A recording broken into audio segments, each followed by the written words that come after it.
हे बघा ही सुक्क केलंय. बघितलं तर तुम्हाला खाऊ वाटेल तर पटदिशी या खायला करून घालते.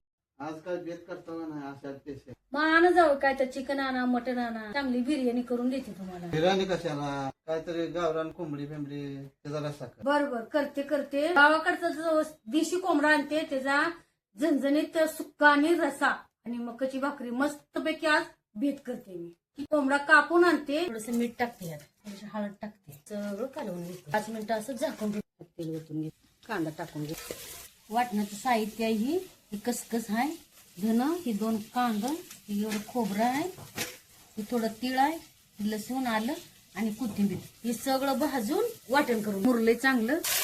मीठ भरपूर टाकलंय नुसतं मिठाच्या पाण्यात त्याला शिजवून घेते. तर काही असं शिजवून घेतलंय हे वाटण टाकून घेते. कांदा लसूण मसाला टाक गरम मसाला टाक काळा तिखट टाकते घर मीठ टाकते मसाला करपणी म्हणून थोडं मिठाचं पाणी मटण टाकून घेते.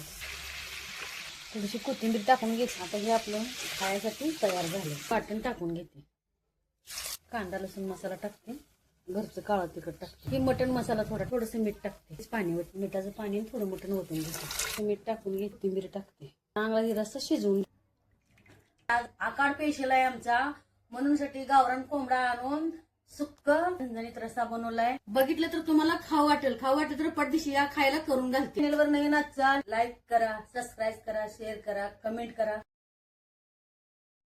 एकच नंबर झणझणीत झाले नाद खोळा जेवण.